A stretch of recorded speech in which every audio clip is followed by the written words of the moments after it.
on Shaggy TV with our little race replay action here of the Senex Short Track Championship.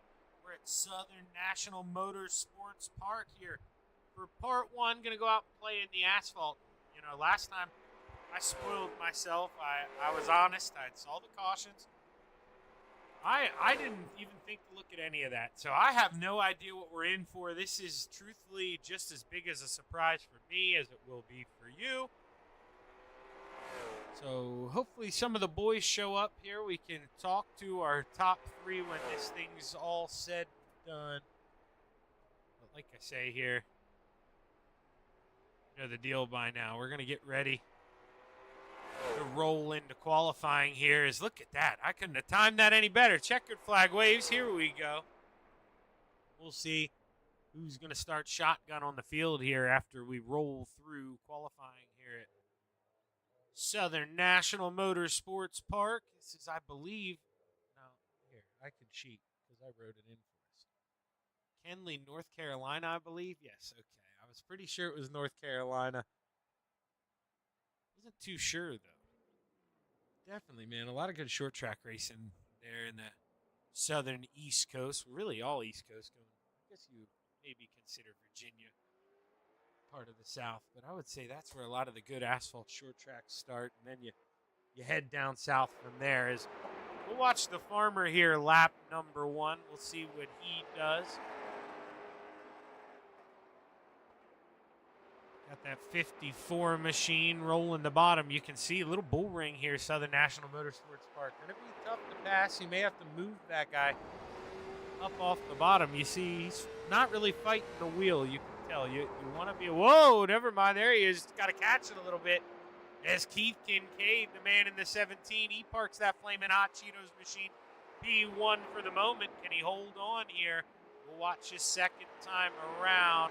Keith Kincaid, purple, yellow, exactly the same according to that bottom bar, running identical laps. Is the man out front, 14.96 both times, is Pappy Ed Papineau coming in P2 with a 15.03. Bob Cassidy pulls it to the inside. He's 10th. Dave Brill in the 88. He parks it P4. Let's see. Dale Scott coming out here. This will be his first lap. Dale Scott puts it P13. Looking for a big improvement here. Final time around for the Sundrop machine. Gets a little loose on the entry to 3, and he's going to wash it all the way here. He still is a little quicker. Going to get one more spot, but fighting a loose race car here qualifying. Well, loose is fast, but, man, not that loose. I don't think you want to be hunkering down trying to figure out your way around this place. You can see all the marbles up on the top of the racetrack, man. You don't want to get up there. You can see all the black little bits of rubber laying all around. You want to stay in that clean part of the racetrack. They're rolling around the bottom. We may see some guys be able to make that middle top work as the tires kind of age. But that's not a guarantee here. You know, we may see a lot of bump and runs if, you know, you want to get the move done. And kind of something, you know, you come to expect when you're short track racing is Mike Lemieux maybe had an accident there lap number one. He's going to pull out. Not too sure if he had already taken the green there for lap 2 or if this will actually count. I think he may have taken the green, may have realized that as he comes to a slow there in that White River LLC 40 machine. Maybe not.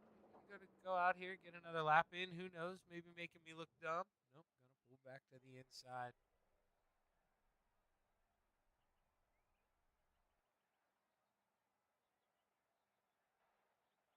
Checkered flag there waving on qualifying. I believe waving on qualifying. Let's see. I can pop that back up. Take a look at it. Mic check. And you can see here, Gotcha. I was just in a room. I could have swore I turned this off. My apologies. Boys, but at least they behaved there. It didn't make us pay for that one. Let's see. So we got a minute 15 left there. We can fast forward this through that qualifying. Slow her down right here. Try to make everything look all pretty for when the starting grid pops up. And, well, you know, we go worst to first, so you'll get a little sneak peek there who got the pole if you were paying attention. Shouldn't really surprise you. Let's go ahead. Let's take a look at that starting grid. Row 8 to the outside, the 40 of Mike Lemieux. To the inside, the 31 of Dale Scott. Row 7 to the outside, the double nickel of Benjamin Gunther. To the inside, the 42 of Gary Offit. Row 6 to the outside, the 68 of Robert Cassidy. To the inside, Blackjack Quinn McLean. Row 5 to the outside, the double deuce of Sean McLean. To the inside, the 9 of Frank Barbary. Row 4 to the outside, the 24 of Scott Tice. To the inside, the 44 of Bob Belshaw. Row 3 to the outside, the 54 of Chris Farmer. To the inside, the 29 of Glenn Stanley. Row 2 to the outside, the 88 of Dave Brill. To the inside, the 71 of Chris Reinhold. Row 1 for your feature event here at the Southern National Motorsports Park. To the outside, the 01 of Ed Papineau. And starting on the pole, the 17 of Keith Kincaid.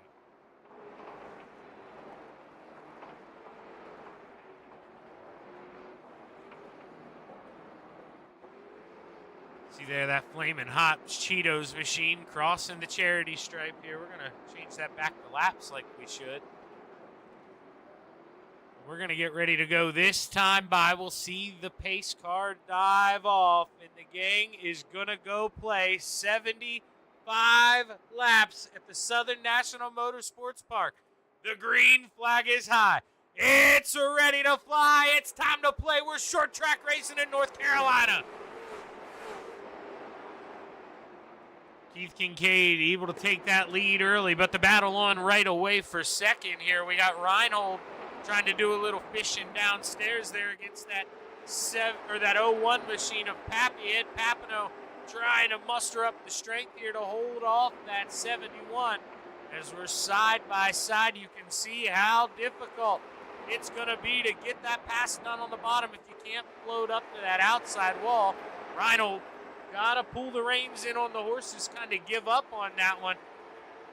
There's no caution flag, I don't believe. We got a car to the inside. Sean McLean had to go to the pits. Bob Cassidy pulls back up on the racetrack. No caution. That thing definitely fishtailing. It looks like he's trying to keep it to the inside. Little bit of damage, though, on that 68. Have to see if he can stay out there, maybe get a caution, get the lucky dog. Not what you want to have happen to you there in the early goings. If you're Bob Cassidy, go back up to your leader here, Keith Kincaid, as you see Ed Papineau kiss that outside wall. We're only on lap 5. You don't want to be using up the equipment this early here. Let's go on the nose here of Ed Papineau. Oh, Keith Kincaid using all of it up too, trying to get a little bit of that hot dust off the right side, maybe a little too flaming hot in that Cheetos machine. Just trying to set that pace here as we're watching guys maybe starting to get a little dicey here. Is a little too far back. I believe it's Frank Barbary here in the 26 machine. He's trying to work around that 54 of Chris Farmer. Barbary started 9th, up 1 spot to 8th. Currently the big mover, Definitely Mike Lemieux started 16th here, up 6 spots up to 10th. As you see the field kind of spreading out here, we'll roll through. You can see your leader, Keith Kincaid. Ed Papineau running P2 here. I know this. You guys don't. I'll pop it up for you. Reinhold running around in 3rd. Dave Brill, I think we just heard him kiss the wall. He's in that 88 machine. Back here in 5th, rounding out the top 5. The 29 of, Mr. Do It Right there. The Stanley Tool, Glenn Stanley. He's trying to hold off. That was, I thought he was holding off Bob Belshaw, but if you remember, that's actually Robert Cassidy there. He was involved in that early dust-up. No caution. Lost a lap. Sean McLean now, speaking of, he had to go down pit road. He needed to maybe repair that damage. He's getting back out on the racetrack. Got to do it low and slow. Don't want to pull up there in front of the boys here as we see the lead. It's starting to tighten up a little bit. Pappy's slowly puffing that smoke into the 17 here, trying to cool him off, slow him down. Have to see, can the 01 get up there? I mean, plenty of time. You can't think you're in a super hurry, but while you're not in a big hurry, and you'll hear me every week preach to these guys, let's save the sneakers, make sure you got something left. You saw how hard it was to even try to get the pass done on the bottom with brand new sneakers to start this race. So if you plan on getting the pass done here, you might need a little help with the lap car kissing the wall in front of you.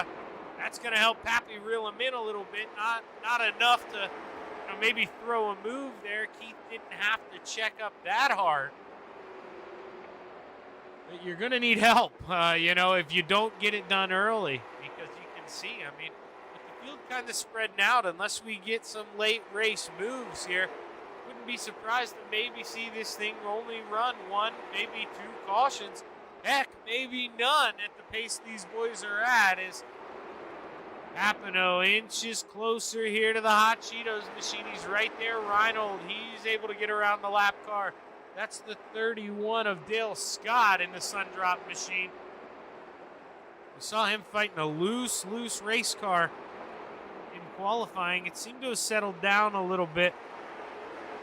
Maybe gone the wrong way, starting to tighten up on him. And this is where we were asking some of the guys last week, what can we do?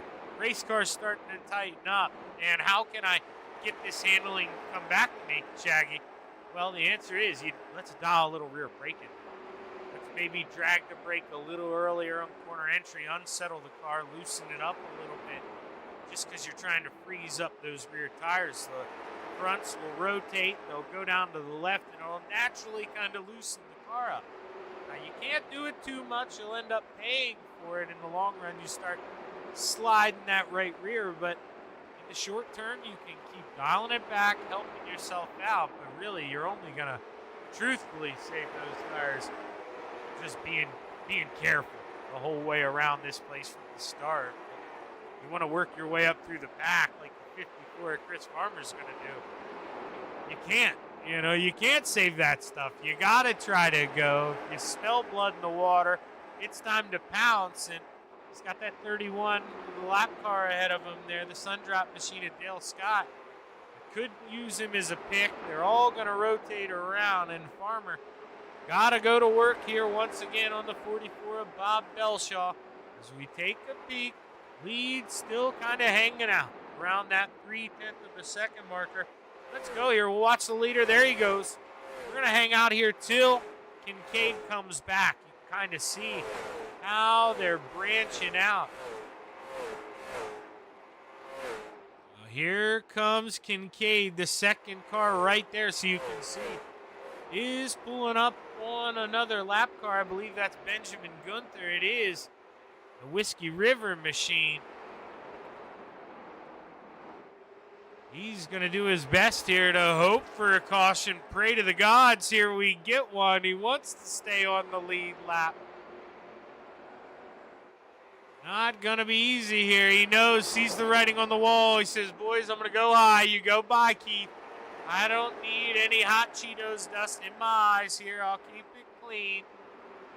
Long way to go here as we're only on lap 28 out of 75, rolling into turn 3. Go back here to this 3-car battle. This is the closest battle. Almost 4 cars really here. Well, no, I lied once again. I keep getting Bob Cassidy involved in that 68, but he is a lap down, so really 3 cars here. As Quinn McLean trying to run those guys down, joined the show there in the 21 machine. Mike Lemieux still the hard charger hanging out 10th, up 6 spots. Scott Tice behind him in the 24 machine as the caution flag does wave. And we try to figure out what happened here. My apologies for going the iRacing route. I'm getting no help with my stay safe. I'm gonna get back to there live, try to do a little digging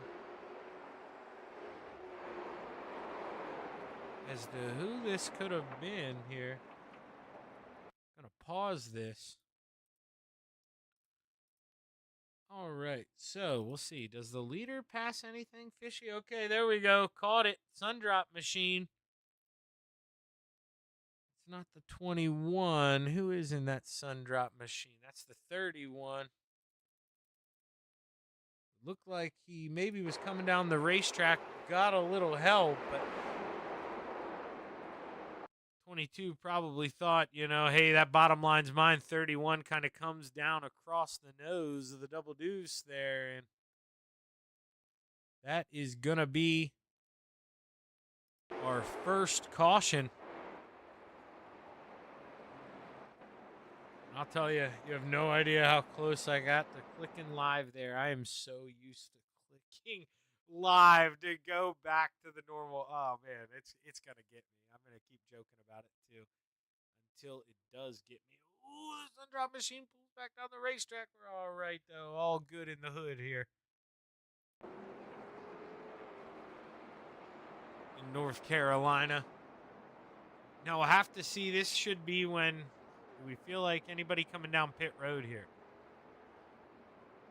The answer is no. None of the dogs up front want to come down and get tires. Now, I believe, we saw some guys come down last week and not really pay off. Didn't have the time to work your way on up. And with it being such a small racetrack, 75 laps, sounds like a lot, but it's really not. And you don't want to give up that track position.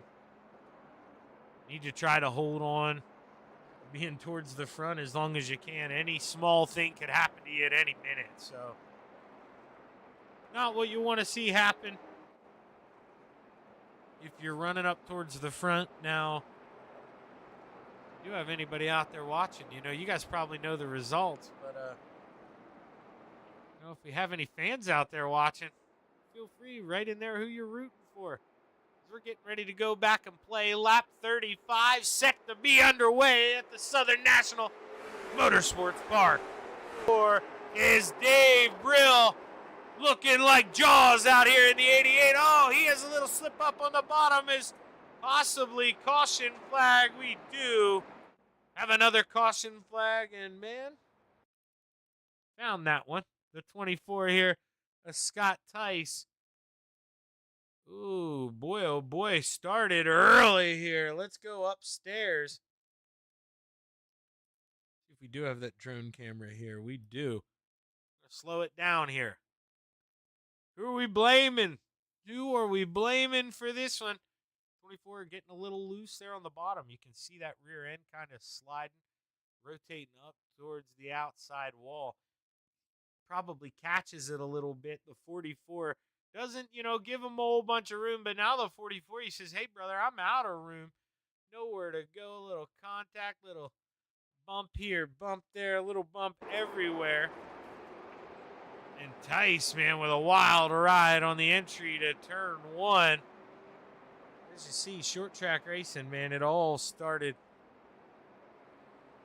about a quarter mile before that at the beginning of the front stretch. So we'll see here as they catch the pace car. We'll kind of speed it up when they get to here now. Not too sure if there is any gamesmanship there, but you go down. So we see third place there coming down. Ed Papineau coming down to get tires. Now, it'll be interesting to see if he can change 4 tires without going a lap down. Keith wasn't necessarily tight to the pace car, so that means, you're waiting a little bit if you're towards the end of the field till you can get down pit road there, like you see this 44. Right side's just got jacked up. He's going a lap down. He pit as early as he could. Now, let's see. Can Papineau get out? He does get out, barely. Barely, but that's kind of that risk you take, coming down, getting tires on a short track. Guys necessarily not used to thinking about it, not used to, having to worry about that. You know, I mean, a lot of times you think, oh, caution, free pit stop, I can come down pit road. No big deal. Well, not necessarily. You gotta be paying attention to everything. How close is that pace car to the back of you? That's what you're really worried about, not where you're located in the field. It just adds that other element. We'll have to see here. Papineau drop back to 10th. Will be able to race his way back up towards the front. As we get set to go back racing, we're over halfway. 34 laps to play this time. Lap 42 underway. I think I said 44. I meant 34 as there's a little contact. Oh, fisticuffs in the back. We're going to be under caution again here. We are going to be under caution one more time. Scott Tice getting a little piece of this again, but he's on the second end of it. I don't believe was in the initial. And, well, you know, I mentioned to you track position. Ed Papineau maybe going to wish he heeded the advice of the handsome broadcaster. Comes across the nose there, the 55, maybe overdriving corner entry there a little bit, as you can see sliding up. But, man, Papineau had a good race car. Going to find himself now in the back of the pack. And I'd say the biggest thing, did Papineau get away here without having to stop behind the pace car? Turn around. There's a lot of fun. So he's going to, you would think, have to come down pit road here, try to fix that thing up. With being so far back, you know, that's not going to be a lot of time here to fix this thing up. As you see, Papineau did get trapped behind the pace car. That's what I was worried about for him. So he's not going to be able to come down pit road here. I mean, he can, but not if he wants to get waved around the pace car. He'll have to stay here towards the front, in front of all the other cars on the lead lap, and that will kind of, you know, hinder him a little. Not what you want to see there for Papineau. Tough break. Still is going to be that last car on the lead lap. Should be. The lights, I believe, will get shut off on the pace car this time. The 01, he'll get waved around. Get ready to go back racing, but Papineau with that wave around almost be treated like the lucky dog. Should, and I believe will, have to line up behind the cars a lap down. Let's see if he catches up. You can see just now diving into one. We're going to get ready to go back and play here. Is lap 47 set to be underway here at the Southern National Motorsports Park. Oh, contact, gloves off. Glenn Stanley, the tool man, inherits P2. After, boy, oh boy, Reinhold, there's a parking lot coming out of 2. Who are we going to blame for this one? You see the 71. He initially got, we got a car on the lid even. The 26 machine. Spill aisle 2. We're going to go up top here. Speed it up will get us there. So this 88, I mean, he's there. A little bit of net code maybe, or the 71 maybe got a little loose. There was no contact. You could see lots of gap. But, you know, when we're racing on the internet, you get some connection issues every now and then. And this predictive code probably thought they were going to make contact when they didn't. And, man, you can see it led to an absolute parking lot. I normally don't stay here this long, but I'm going to see if the leaders get by it. There goes the nope. So they should be okay. Not going to lose a lap the cheesy way. This Kincaid probably, you know, could have been aggressive there if he wanted to. Tried to trap some guys a lap down, but he played nice. Coast that thing around, catch up to the pace car slowly. We'll have about a 24, 23 lap shootout when we drop the hammer and go back racing. Try to skip us through this a little bit, but Keith Kincaid, once again, driving like a stud out front in that hot Cheetos machine. And now next, this is a perfect time to talk about it. Next, I believe I did dirt first last week, but truthfully, that's the one where I'm going to yell and get the most excited. So I figured, let's end with it. Changed what I was going to do. We're going to end with the dirt now. Every week, because I absolutely do love this. I hope you can hear the excitement in my voice. But I told you once, I'm a Central PA boy. I'm born in the dirt. Love that dirt racing. And it's just because, well, the closest, I think, asphalt short track we had to me. I did a little bit of racing as a teenager on the dirt side, but it was Jennerstown Speedway. It's out towards Pittsburgh. Big drive for me, so I never got to go play on any asphalt. Looks like I was getting ready to go. I thought we were 1 to green. They clicked the lights back on. Probably want to tighten everyone back up. And now the lights are back off again. So we'll get ready to go here this time by. We'll have a 23-lap shootout. So, see, I said 23, 24-lap shootout. Probably just wanted, me to be exactly right. Nail off both numbers, what it could have and will be. Green flag waves. We're back underway. 23 laps to play. Keith Kincaid's been the man all night here. We got a new man in P2, the tool man. Glenn Stanley, there's a little bit of contact behind. Oh, they keep her straight for now, not for long. Going to get another caution flag here. Kind of saw that one kick off. Well, you got guys getting loose. The original one got saved, but if we're not checking up behind, well, that actually may have been a totally different incident. Just seeing guys kind of maybe lose patience here, trying to chop people. And you can see, it's maybe, he's down there. That 71 of Reinhold, he's there. Let's see if he holds it on the bottom. This is going to be the question. Maybe comes up, man, that's a tough one. Maybe coming up as the 55 coming down. Two guys fighting for the same real estate, and we get another caution here at the Southern National Speedway. Got a feeling here might not be the last one as, tempers start to flare up front. Keith Kincaid maybe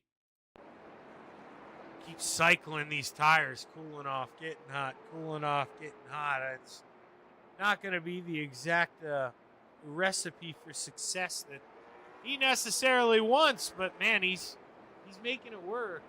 You do what you got to do, and that's exactly what he's doing here. Is Gary Offit now one of the guys up 6 spots in this 94 machine.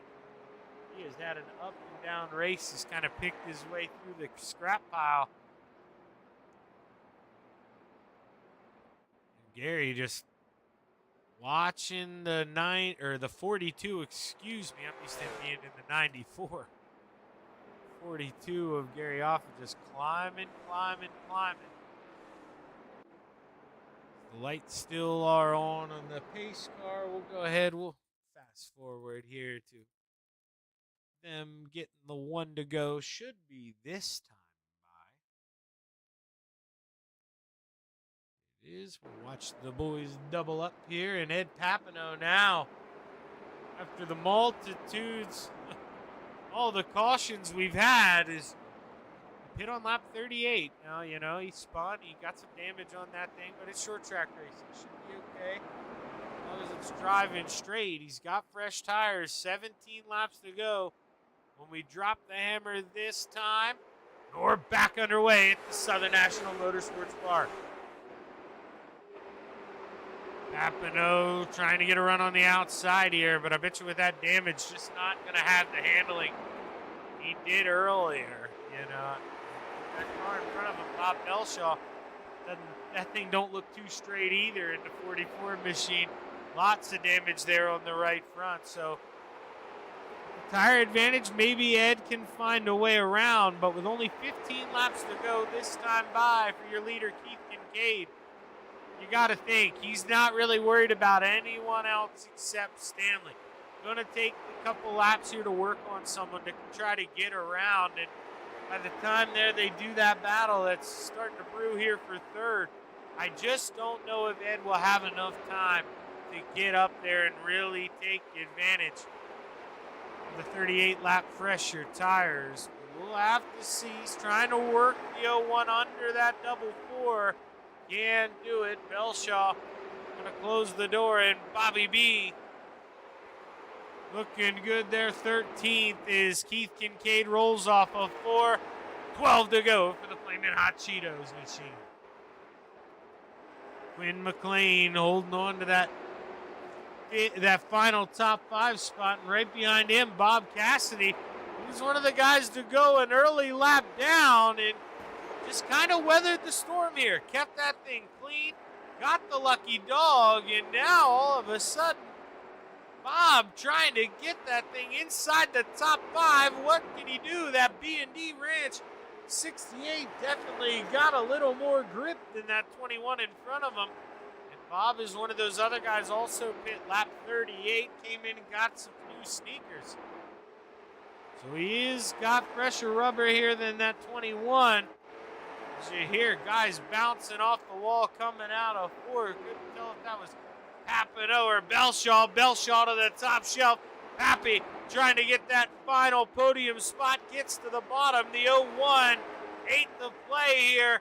Like I said, I just don't know if he'd have enough time. Now that by the time if he does run down Stanley, you got to think that's another 2-lap work job, 3 to catch him. That's only, man, leaving yourself, if everything goes right, 2 laps to go get at the leader, who is 1.8 seconds up the road. Keith Kincaid, man, driving like a dream here. This Hot Cheetos machine, 6 laps to go. Bob Cassidy got around the blackjack machine, inched his way inside the top 5, but you can see big gap between him and Belshaw as we go back and forth. Cassidy just going to have to try to hold on here to the final top 5 spot as Glenn Stanley sees that gap get bigger and bigger and bigger. The tool man going to be lucky to hold on to P2 here. As Ed Papineau pulling on the reins, 4 laps to go. Can he get to the back of the 29 here as we're starting to run out of the time? Clock is ticking.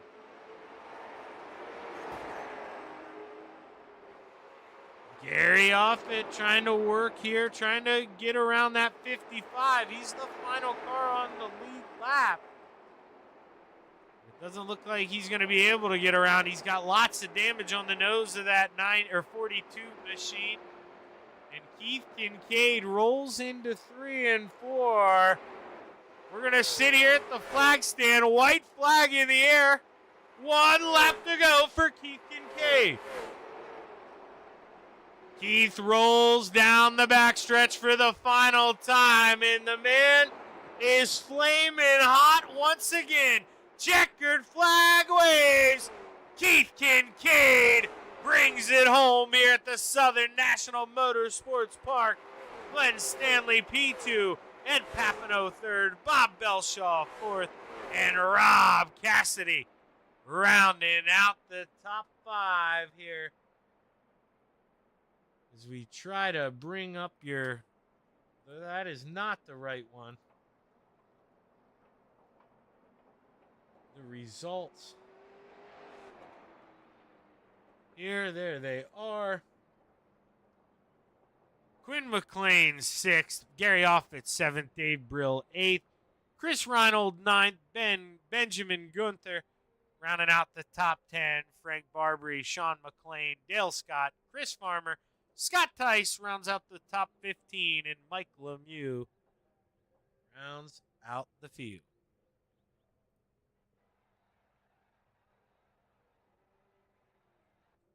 Try to see who is still hanging around here. We're going to have to cheat a little bit. Pull up iRacing.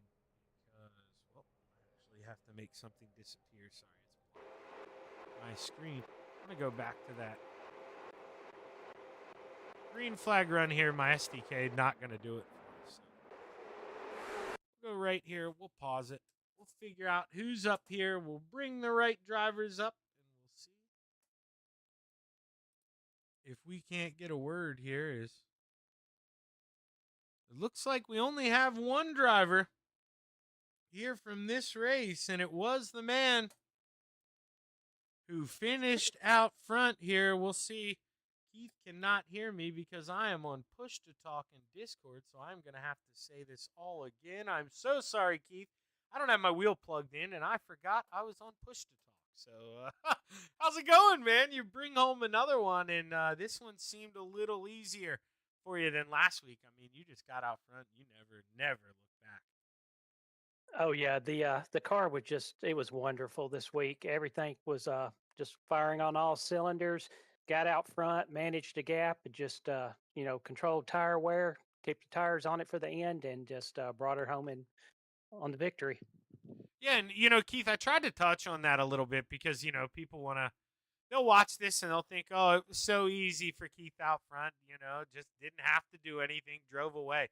But in all reality, man, those cautions, when it cools off your tires, then you got to reheat them up. Then they cool off again. I mean, how hard is it to maintain that tire wear? Because, dude, I know from experience, you cool them off, you heat them up, and they want to go if you don't treat them nice. Oh yeah, definitely. Yeah, every time you heat cycle those tires, they just get harder and harder, and you've got to be easier and easier with it. Um, it's just about managing. It's about just not overdriving it, trying not to slide it, and just get in that rhythm. Now, obviously, you were able to get out there. Nobody really even sniffing at the back of that 17. But did you have a defense position in mind where you're going to maybe open up the bottom, or were you willing to leave the top open and let them go around the top? It just seemed like if you were going to do that, though, man, you needed to float up to the wall coming off the corners. The guy's trying to get it done on the bottom. Man, it was just taking so many laps. Oh, definitely. Yeah. What I would probably do is just kind of move up half a line in the corner and take that away. Make them go either really high or just or ride behind me. Well, hey, Keith, man, once again, you're showing why you're going to be a top dog on this asphalt side of things, getting it done here at Southern National Motorsports Park. Heck of a drive, man, able to keep the focus even with all the yellows going on behind you. Congratulations on the big win, man. Who you want to thank? Thank you. Yeah, I'd like to thank MRL for bringing the Senex team on and letting them run these races. Man, this is an amazing group of racers. I'm proud to be a part of their first season, and I just look forward to it growing and just building it from here. Most definitely, man. Hopefully, I'm along for the ride with you guys. It's a lot of fun to watch. You guys put on a good show, man, and you're classy while you're doing it. Heck of a run, Keith, and well, don't spoil it, but hopefully, I'm talking to you after this dirt one. Thank you, Shaggy.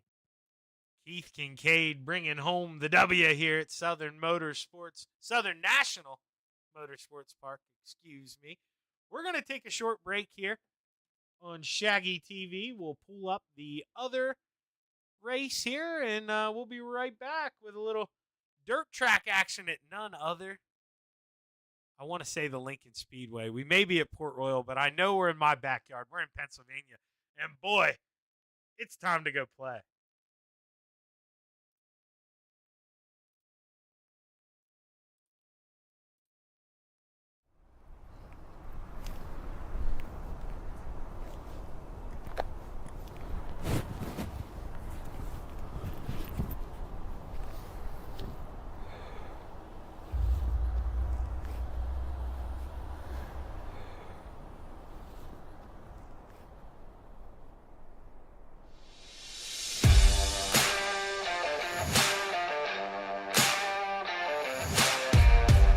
I'm Chris Jackimick, and I live in Las Vegas, Nevada. Throughout my military career, I spent the bulk of my career out in Las Vegas. It was the first job I had as I was protecting some sensitive resources out there at Nellis. I would deploy to Kuwait early on in my military career with a larger weaponry system to support Operation Southern Watch. And then from 2003 to 2006, I was part of the emerging drone mission for the United States Air Force and Department of Defense. we were fighting the wars in Iraq and Afghanistan from our backyard.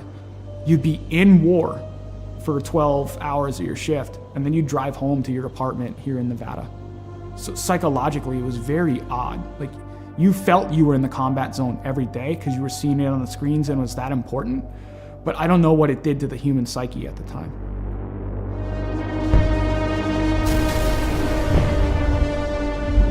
Some things would kind of happen in my personal life after that would change a lot. When Adam joined the Marine Corps, it was a natural fit. Anybody who joins the military, especially after 9/11 happened, you're looking for that purpose. I think that's why he made the choice. It's like, let me go be a Marine. He was in between Fallujah and Ramadi during the heaviest parts of the fighting of the Iraq conflict. I mean, you hear guys like Jocko and everything talk about like the triangle of death. My brother was dead set in the middle of the triangle of death with a Marine unit.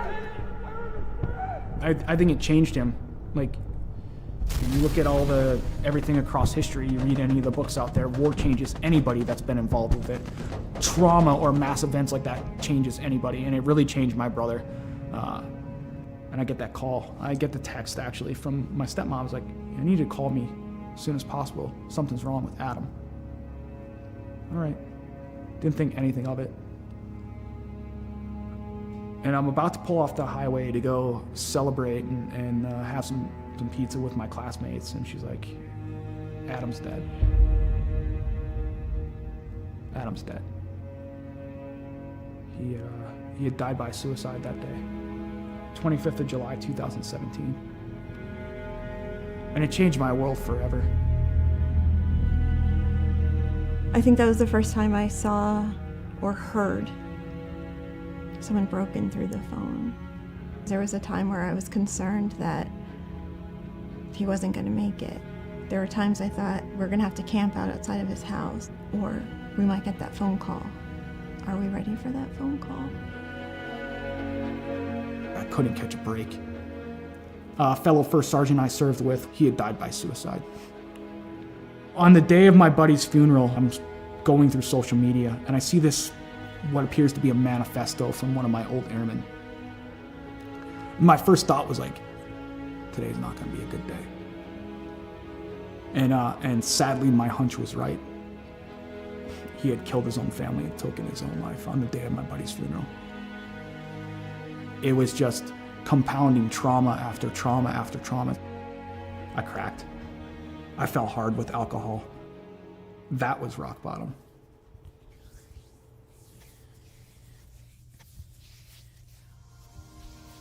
I first heard about Mission 22 just by like surfing the internet and looking on there and seeing some of the programs that they had available. I was like, something seems right about this. To be in a program like the R&R program with them and the innovative things that they're putting together, I've not seen in any other veteran nonprofit. It's putting all this stuff together to heal in the most effective way possible. They're making you do a lot of the hard work through reading, through audiobooks, through physical fitness, through nutrition, open discussion, critical thinking, neuroplasticity and cognitive feedback to where you're developing the brain more. It's given me a chance to regain my life.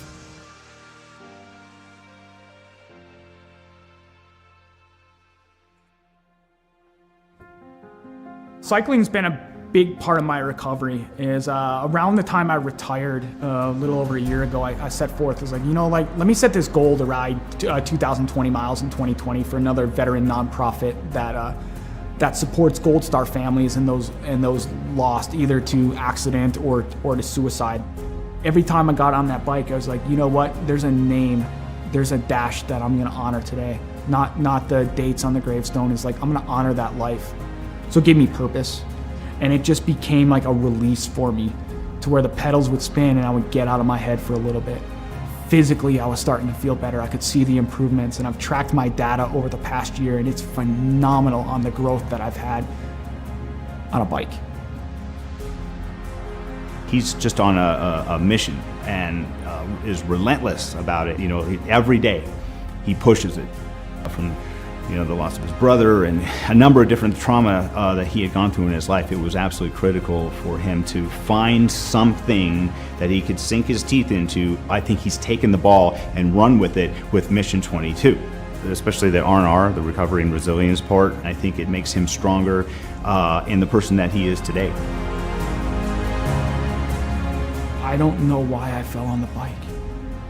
It was just like, okay, it called to me, and then I kept going. So you know that scene from Forrest Gump where he just starts running one day and it ends up in Monument Valley in Utah? He's like, I'm tired, I think I'll go home now. I'm not tired yet. I'm not ready to throw the towel in like Forrest Gump did. I'm getting on that bike and I'm keeping on going because there's something about it.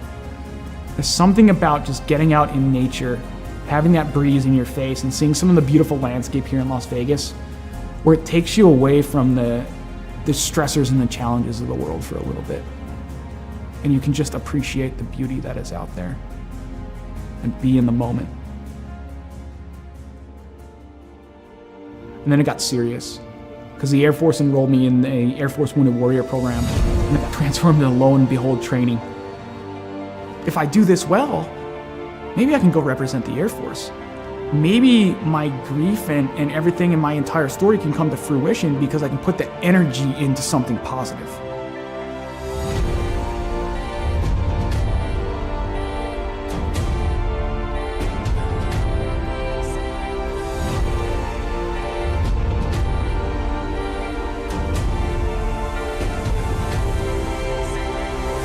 If I made the team, I'd just be overwhelmed with emotion. I suffered a lot of my trauma because of my military service, but at the end, it's like, I gotta be grateful that I'm allowed to compete in this because there are others who didn't make it home or lost the war at home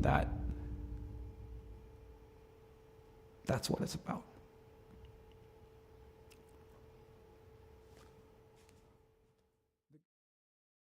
Oh my gosh, everybody! I am so excited. My heart's pumping, my hands are sweaty. Please welcome our very own Director of the Air Force Wounded Warrior Program, Colonel Rich Obert. Over to you, sir. Welcome, warriors and athletes.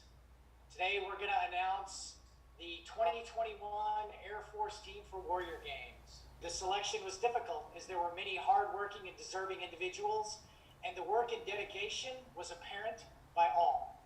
I know the suspense is killing you, so I'll turn it back over to Marcia. Good luck to each of you. Back to you, Marcia. All right, thank you, sir.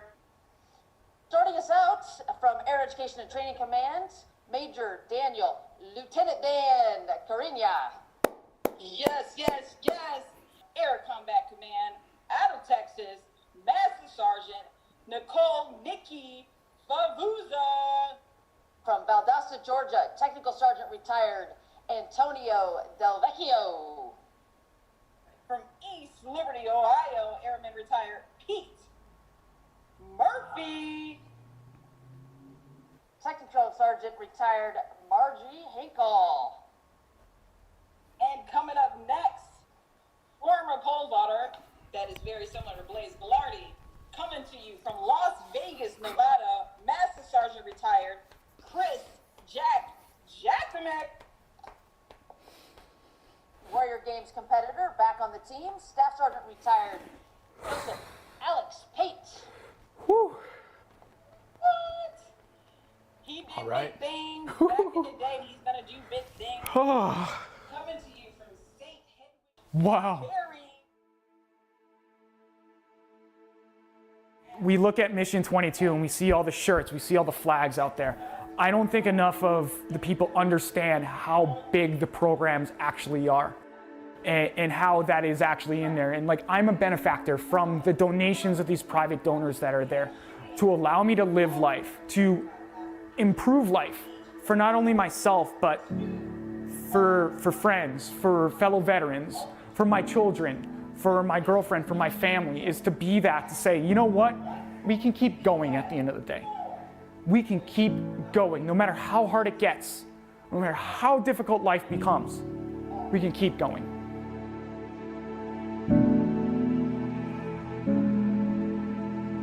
We have this value in the Air Force, this belief, a wingman concept. We're gonna take care of each other. We've got each other. And it gives us hope, right? And so if you have been knocked down, I say this a lot, by the baseball bat of life, right? You're on the ground. If you know that someone's got you, it's got your 6 no matter what, that's going to help you get back up again. And that's part of Mission 22, I think, for him. That connection, that human connection, that's what's going to save us. Yeah, that's what saved him. He can be a light in darkness. No matter how dark that spiral is, to know that someone got back up again and navigated their way out, that they can get through it too, that they are not alone. Not for one moment of one day. That's what he could be. He could be a beacon of light.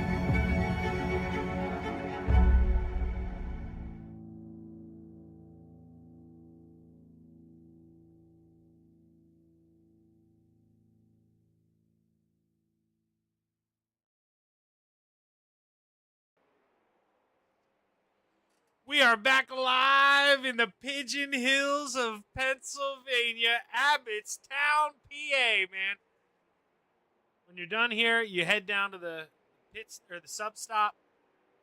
You get a queen sub, okay? It is a cheeseburger sub, sloppy Joe on it, man, or a mustard and onions. And I will tell you what, the queen, that is the sub you want. You go ahead, you get it the large, you get the bigger roll.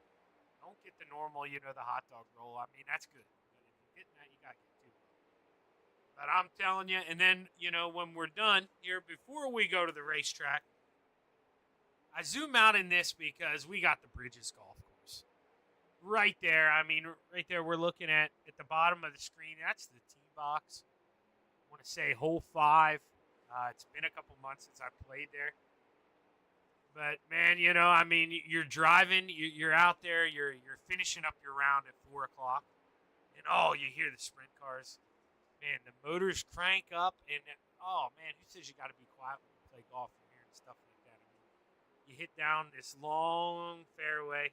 I believe this is like around a 430-yard par 4, something like that. You got a good drive.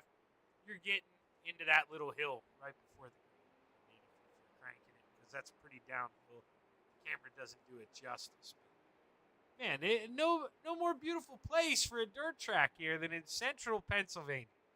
I'm telling you, not far away from Bobby Allen's race shop, about a 5-10 minute drive. They closed the go-kart track down over there, but they didn't want us to race go-karts over there anymore. We're having too much fun, and well, you can see here my biggest gripe, too, when they added this racetrack. My biggest gripe. You can see the trailers back there. That is our freaking pit road. Not in the infield where they make those guys park. That does not happen unless we would get torrential rain where the pits would be closed. But even then, the inside of the track would be done by then. So, I never really understood that. iRacing gave plenty of other racetracks, their real pit road. And let's see here, actually. I got, I get paid the same no matter how long I take here. And we are just in practice. Now, they didn't do justice, really, either. I wish I could remember the kid's name. But he runs 410 sprint cars here locally. I won't save it. But this house right here, we're rotating the wrong button. My apologies. Let's get that back to 0 before I get sick. We'll go... Not that one. Which one are we doing? So this house right here, man, I guess they did kind of do it justice. But this is like, I mean, everybody who races around here, and apparently my sounds didn't save. You watched me go in there and turn that off the last race. I'm not too sure why my settings aren't saving. Let's see if I can call that remote. We'll go back up here, man. This place, I can't tell you how many times I have been at Lincoln, and I'm going to Lincoln Monday night. We'll have the Pennsylvania Speed Weeks here in PA, so I'll be going to Lincoln Monday night. But they will park right here on this roof, man. The people that own this place, and look at the view. Now, obviously, you don't see much coming out of turn 4 here because, well, right? You're not, or you are seeing my mouse. Okay, so you do see my mouse right in here. Now we have a pizza brick oven back here. local pizza shop that put in a big building back here. And they actually now, all of these grandstands are covered and have a thing behind them. So it's even like smaller area to walk behind back here. They have pavilions. Dude, they have really, I love this place. I am, anyone from Lincoln is watching this. I've messaged Facebook campaigning for that job so hard. Absolutely love this area, man. You know, we go back to the golf course over here, and then, well, I'll show you some real race cars now that I'm done talking. Let's get rid of it. See Ed Papineau here. Bring up the thing. I realized too, if I don't fast forward into qualifying, then rewind, it will keep the overlay as should be there, and you'll get to see their actual time. So I'm gonna kind of learn these, you know, tricks here as we roll on through. Now I'm not too sure what that 276 is about, the fastest time in the 439. There's nothing I can do about an iRacing replay saying that is their fastest time of the session. Now, I seriously doubt it was the fastest time of the session. I'll show you the last time by for these guys. Most of them falling down into the 16-second bracket.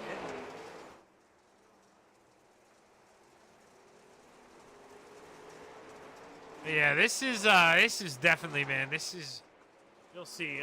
Now, not that, you know, I try to do good work everywhere.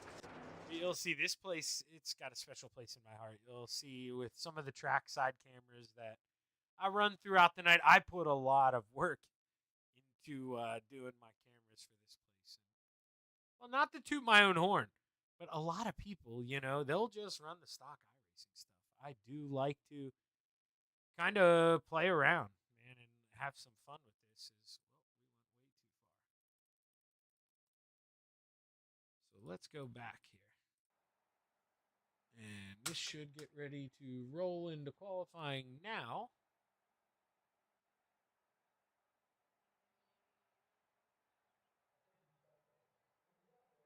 It does. And we'll see if who pulls out first.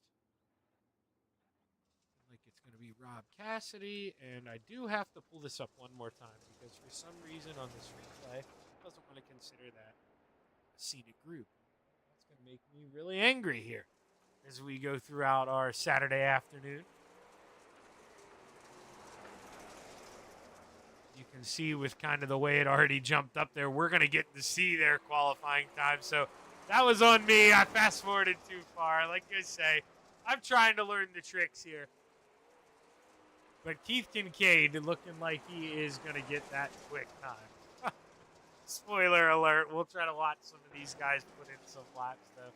Tice here in the 24 machine. That's purple, but purple for the moment because we know that's going to maybe get blanked here by the man in the 17 is a 15.213.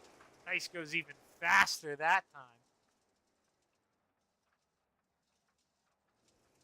It's Keith Kincaid now going to pull out on the racetrack here. Try to watch the man roll around here. Oh, and that's another one. You can see that. So, my apologies, but we're just going to stay right here because you probably noticed that fence change. This is a little trick. Kyle from MRL. Big thank you to Kyle for helping me out. That near plane bias at 0. We're as close to it as we can as... Oh, Kincaid comes around. Now stuff is changing. So, that took his lap from... warm-ups, I guess. And now it puts Tice up at the top, so maybe it was changing. It just had some old lap times in there. Oh, no, okay, now it updates. Now it's back to the 15-2. So it just, okay, so it waited till he got back out on the track. Now I'm kind of seeing how this thing's going to work here when I jump a little too far ahead. I messaged the guys at SDK. They kind of warned me the same thing. There was nothing I could really do except try not to fast forward throughout the event. We'll see if the heat races Look okay? No? Okay, see? So I listened to him. Or unless... Timeout. So they are all gridding for this one. Let me cheat here. Look at the iRacing. So, okay, they just got them all in one heat. That is... Okay. All right. Well, that will never be a problem then for the overlay if they keep doing that. Thank you, boys. Let's take a look at it. Row 4 to the outside, the 68 of Robert Cassidy to the inside, the 01 of Ed Papineau. Row 3 to the outside, the 44 of Bob Belshaw to the inside, the 54 of Chris Farmer. Row 2 to the outside, the 88 of Dave Brill to the inside, the 71 of Chris Reinhold. Row 1 to the outside, the 24 of Scott Tyson starting on the pole. Your Southern National Motorsports Park winner in the previous race, the 17 of Keith Kincaid.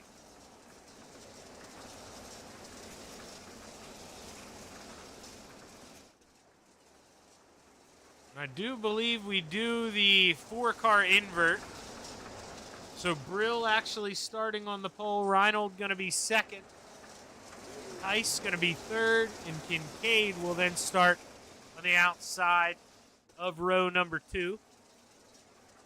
We get ready to go play in the clay, man. None other than the Lincoln Speedway. Stand up. Raise your glasses. It's time to kick some you-know-what. 10 laps to play at Lincoln Speedway. Oh, Dave Brill able to muscle around that 71 of Reinhold, but there's a little love tap here as we enter 3 side by side for a P2.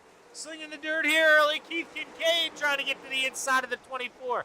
And the 17 work his magic to the inside through 1 and 2. 3 wide almost. Reinhold holds on. But boy, oh boy, now he gets a big head of steam. Battle for the lead. Reinhold out front. Oh, Dave Brill with a little bit of a hiccup. Goes from first to third, and now Reinhold. Can he run off with it here in Abbottstown as he sets sail down the backstretch? Slides it into 3. You want to get as close to the wall as you can. Coming off of 4. Not that close, Dave. Dave Brill going to lose one here. Try to fight back to the inside of the 24. Can't. Scott going to shut the door. Dave gets in that outside wall. Meanwhile, the battle on here for 5th. Farmer feeling the pressure here from the double 4. Belshaw makes a little contact. Getting that thing wide. Rubbins racing here in PA. Not going to work this time, though. Got to fall back in line, and Bobby B going to look to find a little more here as the leader sets sail. 5 to go. Reinhold feeling the heat here. Here comes Keith Kincaid. Can Kincaid get a run here? Muscle to the inside, side by side as we enter 1. Reinhold tightens up in the center of the corner, tries to yank it back down, loses the grip. We got a new leader, Keith Kincaid, out front. 3 laps to play at the Lincoln Speedway. Scott Tice getting back into the picture here. He's shopping on the inside. He's hunting for P2. Oh, not a lot of room here. Reinhold going to slam the door shut. Popsicle sticks in the air. 2 laps to go. Can Scott Tice find a way to work on by as Chris Farmer extends the gap there over Bobby B. You're looking at the leader there, Kincaid, but this is the battle for second. Reinhold shuts the door. White flag in the air. 1 lap to go. Let's keep our eye on this battle for second. Can Tice maybe get a run here off the 2? Doesn't look like it as the white flag's in the air. Checkered flag set to wave. Keith Kincaid gonna win your heat race here at the Lincoln Speedway, followed by Chris Reinhold, Scott Tice, Chris Farmer, Bob Belshaw, Ed Papineau rolling around here. Bob Cassidy and Dave Brill rounds out the field.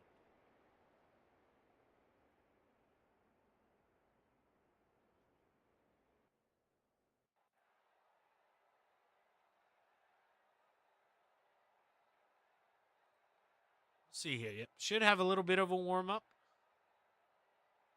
We'll let these, let the dust settle here. We'll fast forward a little bit through this. Also use it as a, little bit of a breather.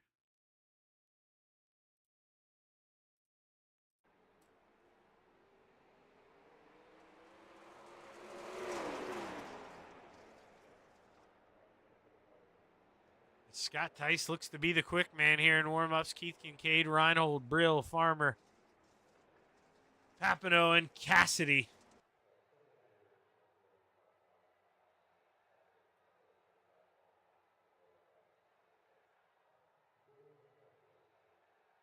So let's take a look here at the starting lineup for your Senex Short Track Championship. Here, I believe the Pro Late models here at Lincoln Speedway. Row 4 to the outside, the 68 of Robert Cassidy. To the inside, the 01 of Ed Papineau. Row 3 to the outside, the 44 of Bob Belshaw. To the inside, the 54 of Chris Farmer. Row 2 to the outside, the 88 of Dave Brill. To the inside, the 71 of Chris Reinhold. Row 1 for your Senex Short Track Championship. Starting feature lineup to the outside, the 24 of Scott Tice. And starting on the pole, the 17 of Keith Kincaid.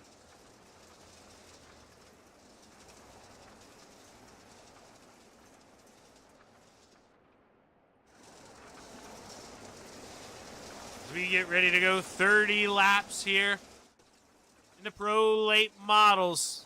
Who you got? Who's the pick, man? It's gonna be tough to kind of sway away, if you're putting a gun to my head. It is gonna be pretty darn difficult not to pick that 17th with just the way he has kind of been driving this thing this season.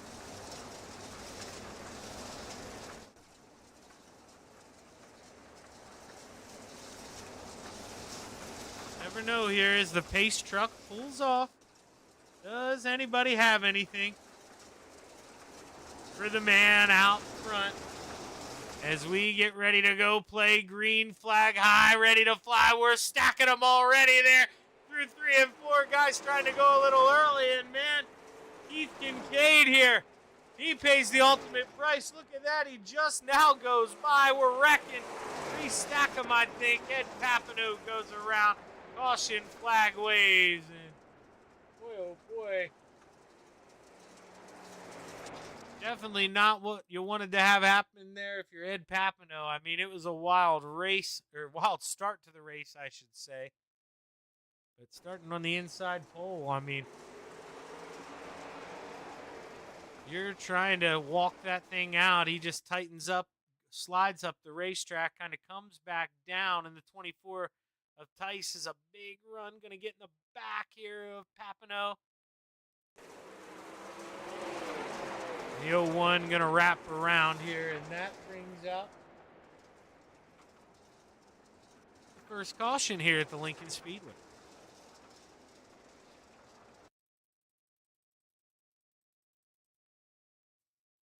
Now, we should be on lap 4, I believe, when we go back to racing, possibly lap 3. That'll all kind of, update as it clicks off. Kind of see it now fluctuating around. So, yeah, we'll be on lap 4 when we go back racing here. Rob Cassidy, he's off the racetrack. He's, lots of damage on that 68. Not sure if Cassidy will be able to get out of that tow time. Get back out there, stay on the lead lap, or he's going to be in too much trouble down there. That car looked to be in a world of hurt here. It's Bob Belshaw taking that 44, lining up E1. What we're going to do here is we roll through 3 and 4 for the final time. There's Cassidy, does get out, stays in the lead lap. Green flag waves, we're back underway. Scott Tice thinking about shopping on the bottom 3 wide.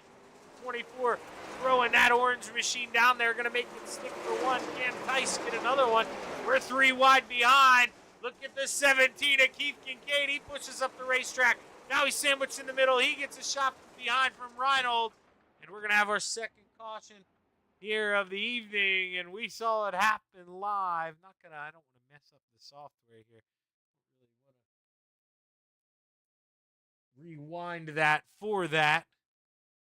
As you can see there, I mean, he just drove in a little damage now on the front nose, and he got stacked up, and then the 71 not able to check up in time, gets into the back of the 17. And that brings out the second caution. And all that, well, while that was going on, apparently Tice able to get this 24 machine out front. So Scott Tice here leading the way after being the quick man in warm-ups. Clearly had some speed on this racetrack. Now looking to flaunt it a little bit. Let's see now with the clean air out front when we go back under green if he'll be able to do anything with it. I mean, being that quick in traffic, you get that thing out front. It may find another gear, but we'll have to see. Lights go off on the pace truck. We'll get ready to go back and play this time by here at the Lincoln Speedway. Parking lot full there. Off over 1 and 2. You ever come here, don't park there either. Parking 3 and 4. That's kind of an expert tip for you. As the green flag's high, it's ready to fly. We're back underway at the Lincoln Speedway. 20 laps to play. Tice down on the inside, gets a good run off the bottom. Enough to hold on to the lead here. Is not too sure what's going on here. It's got Ed Papineau out front. We're trying to skip his cycles out and changes. Maybe went around when he shouldn't have. Not too sure, but they're reeling him in pretty quick here as Ed Papineau says is out front, but Scott Tice looks to be leading the way on our screen. 24 machine using that clean air that he's got as Chris Farmer goes high, wide, and handsome. He loses a spot here to Dave Brill in the 88. And now Keith Kincaid trying to rip to the inside here, that 17. Staying away from the lift here. Liking that bottom, getting a good run, especially here off of 2. Keith Kincaid, what can he do? A little contact. Oh boy, he had to whoa her down here. Try to straighten it back out. As the caution flag waves one more time. Couldn't tell who maybe possibly brought that out here. Let's see. Let's rewind. Let's see if Bobby's got a view of possibly what happened here. Okay, so possibly Ed pulling out on the racetrack. iRacing, yep, iRacing didn't like him being sideways on the racetrack. So that's why we didn't see anything. And, well, that's, kind of the welcome to the internet and computers. Not going to get everything perfect here. Ed didn't do anything wrong there, just trying to rejoin out on the racetrack. And iRacing said, no way, Ed, that's going to bring out a caution. That's our third caution of the night here at the Lincoln Speedway.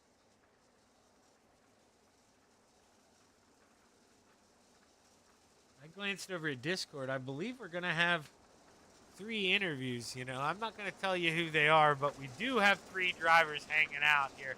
I appreciate the heck out of that. To know these boys a little more. I have no idea what order, they're going to be bringing it home in. So, still going to be a surprise there. The 88 of David Brill to the outside of the front row here. Finally worked that 88 up towards the front. Had a rough heat race. Falling back. He's back up here playing with the 24 of Scott Tice. Let's see what we got here. 14 laps to go at the Lincoln Speedway. Green flag waves. We're back underway. Tice gets a little sideways there in the center of the corner, but not going to be enough there to make him pay. As you see Dave Brill here, he's trying to fight off the 54 of Chris Farmer, who now might lose one here to Keith Kincaid. As the 17 gets to the bottom through 1 and 2. He's able to go up and shut the door. We watch him roll down the backstretch. Kincaid feeling the pressure from behind. I can tell you a man feeling no pressure right now. Scott Tice off to the races here. 9/10 of a second up the road. Loses the rear end a little bit coming off the 2. But Scott Tice looking like $1 million here in this 24 machine. Dave Brill doing all he can here, trying to hold off that 17 of Keith Kincaid. He jumps the cushion coming out of 2. He's going to lose a little bit of time there, but the 17, he gets in the outside wall. Keith Kincaid going to give all that time gain right back as here comes Chris Reinhold, the 71 machine. We saw him go around early on. He's starting to get the feel of that thing. Again, he worked to the inside of the Farmer. Chris Reinhold tries to get a run off of 4, can't do it. Gonna watch the Farmer set sail into 1, go a little too high. Opens the door here, but we're under caution one more time, as you saw there. Rob Cassidy going around in the 68 machine and couldn't tell how or why. But we saw him park there in 1 and 2. Just gets a little loose. He jumps the cushion there in 2, yanks it back down, and you can hear the tires slide. Oh, comes to a stop there. The caution flag displayed at the Lincoln Speedway.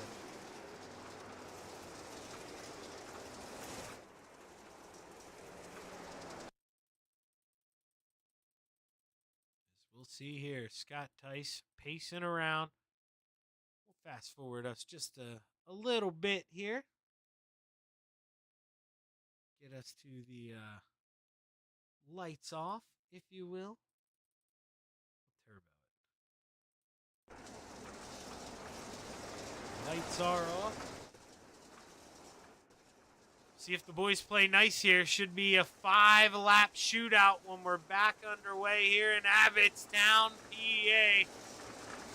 Scott Tice, Dave Brill, Keith Kincaid, Chris Farmer, Chris Reinhold, your top 5.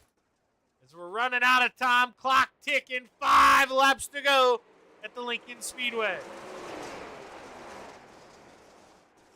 Tice with a good jump there on the bottom through 1 and 2. Battle on for second here is Keith Kincaid trying out muscle the 88, who then gets a shot there from the 71. They keep it straight, no harm, no foul. We keep rolling. Happy though, real slow, able to keep it going. Man, that was a close call there for Ed Papineau. Good job there, keeping it straight. 17 of Keith Kincaid tries to work to the bottom here. Race car looks pretty tight. Oh, it's because they're slowing down. We got another caution. And it's going to be for the 68 of Rob Cassidy one more time. And 1 and 2 been a trouble corner here. Looks like it started ahead. Okay, so Rob Cassidy just kind of nowhere to go here in this one, I think.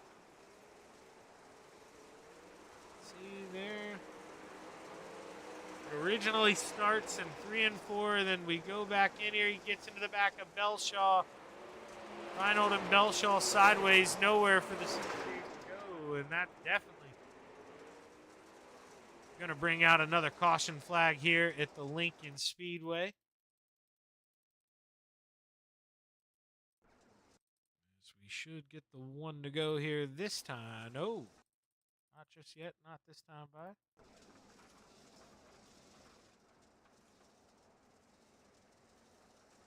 Oh, why does it say official results here? Our overlay doesn't like something. Let's pull that away. Okay, so did they possibly run out of time in the session? That is possibly what happened here. Okay, so ran out of time in the session because, yeah, they paced back really slow when the pace truck pulled off. So going to end under caution here a little. That's the way it happens sometimes, It doesn't always get that big finish, but, hey, does Scott know where victory lane is? Make a left, front of the video board. No! Pull in there, Scotty, front of the video board. Gonna pull it off. He don't need it. He's got it stashed in the memory bank.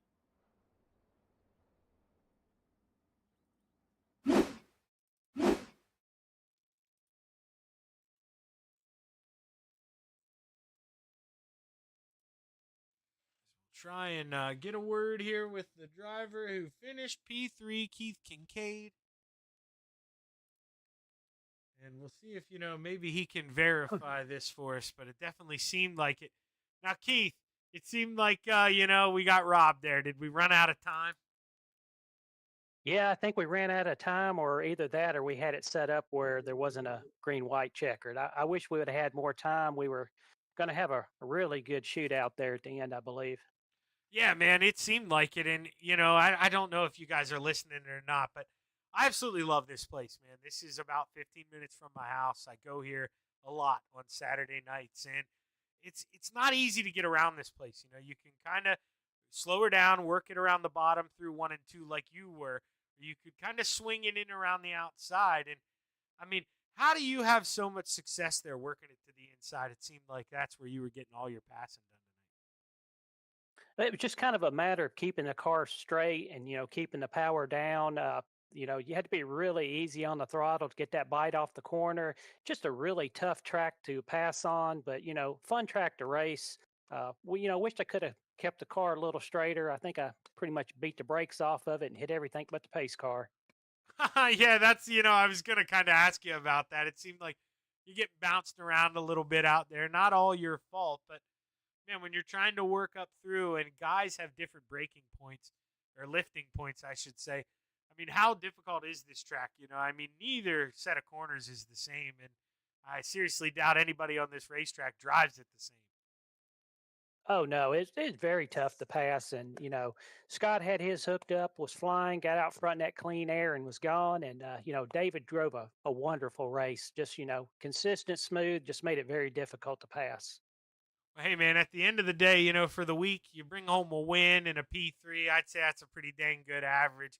Coming home P2, and man, if keep adding up these podiums, that's where the championships come from. So we'll be rooting for you here the rest of the way, Keith. Congratulations on the P3, man. Before we kick you out of here, dude, you know the drill by now. You've been up here plenty of times, so you want to thank. Thank you, Shaggy. Appreciate it. Still want to reach out and thank MRL, Senex Group. Wonderful group of racers. They've built this series around the 50-plus-year-old racers, and it gives us a place to get together, race. Great camaraderie on the track and off the track. I can't say enough good things about this group of racers. Well, man, you guys put it on once again here. We got robbed of that good finish, but hey, still some good racing through the middle points of the race. Congratulations on that P3, Keith. Thank you, Shaggy.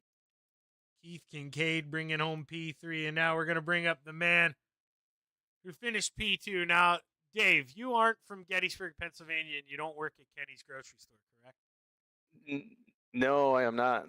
Okay, just double checking. I don't know how many Dave Brills there are out there in the world, but I'm in a fantasy baseball league with one that I've known for a long time, man. And I'll tell you, the heat race, not good to you, man. You kind of getting beat around. You get washed back to the back, so you have a rough starting spot.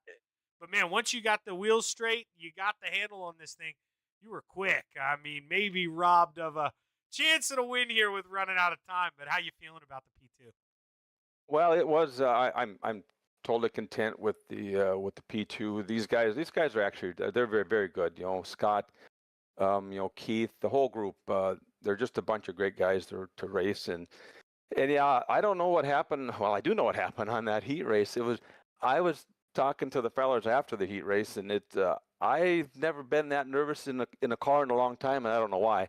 But I guess it's because of the hot pace of Keith Kincaid and Scott Tice that I got to keep off my bumper. But yeah, that wasn't a heat race that I want to reflect upon. You know what I mean? Oh, no, most definitely. But you got the feel for it. And what's it like? I mean, I'm definitely not a top dog when I'm out there in the racetrack. But when you get a chance to race around the guys you mentioned, Keith, Scott, I mean, you learning from them, you absorbing them like you're kind of like a sponge out there, because you seem to get faster every single lap. Oh, absolutely. Those guys are, they're the class of the field, and it's you try to take little nuances from all of them. Different throttle points and how they're coming into the corner, coming off the corner. So there's just a lot of things to learn, and this was a difficult track. It was a one groove track. I tried the high side during practice, but I found myself, 2-3 tenths slower on that top side. It just didn't come in, and I thought the only way that I could really make any speed on that track was to put that front nose right on that guardrail, and that's kind of how we did it, and then modulate the throttle on the way out, to keep our good traction and stuff like that. Yeah, I mean, that's definitely the trick here when you watch on Saturday nights early till that cushion builds up. Got to drag that brake, get to the inside. And Dave, you drove your way up to P2, man. That's a great run for you. Congratulations on the podium. Who you want to thank before you get out of here? Well, I greatly appreciate the MRL guys, Senex, the whole group. And I really, honestly, the whole group that we race with here. These, we can go into a race and not have to worry about getting our doors beat off. And it's a great group of guys, and I really enjoy it. And obviously, I have to thank my wife puts up with this business too. But yeah, and actually my son as well. So yeah, we're doing what we can, and then we're having a good time. Love it. Man, you can tell you guys put on a good show. It's always fun to watch, and congratulations on the P2, Dave. Hopefully I'm talking to you again soon, brother. Yeah, right, man. Thank you, Shaggy. Appreciate it. That's Dave Brill coming on P2, and it looks like Scott maybe already found his way up here. Your winner at the Lincoln Speedway. Scott, man, I'll tell you, I don't know if the race, being short really hurt you, or I mean, really helped you. I think it may have helped everyone else. We may have saw a bigger win margin. You were pretty damn quick out here tonight, dude. How'd that race car feel? It felt good. I really didn't know with where I was starting, how it was going to be, because that track is really tricky. We were talking about it earlier, and if the track was slick from top to bottom, you might see some good racing. But right around the bottom, if you could, hold that line, it was going to be really tough to pass. Obviously, you don't have to give away the keys here, but we brake dragging it all? You messing around with dragging the brakes here going into corner entry? Not really, just really trying to keep the car, as close as I can to that guardrail, maybe a half a car length to a car length up, and just trying to be smooth and consistent.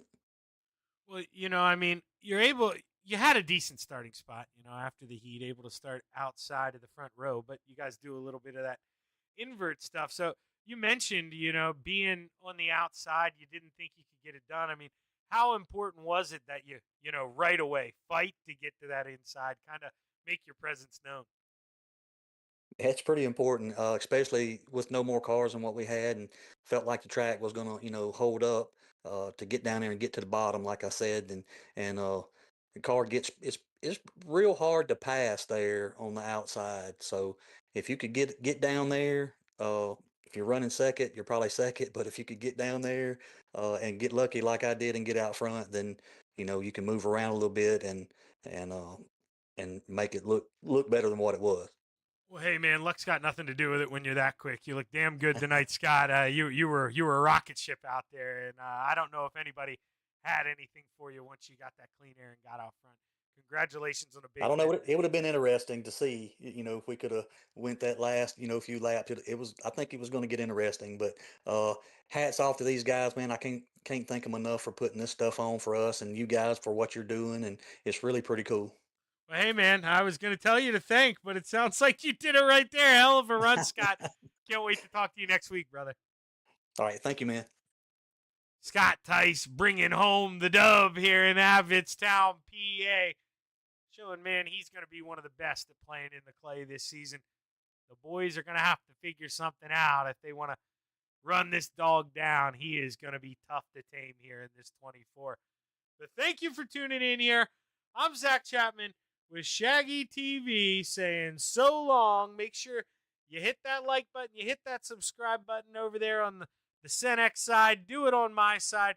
Make sure you hit that subscribe button, though, on the Senex side for sure, because you don't want to miss one of these. And I'm going to try to be consistent, with the times on Saturday, but the wife's been a little sick, so I pushed this one back about 2 hours today. My apologies.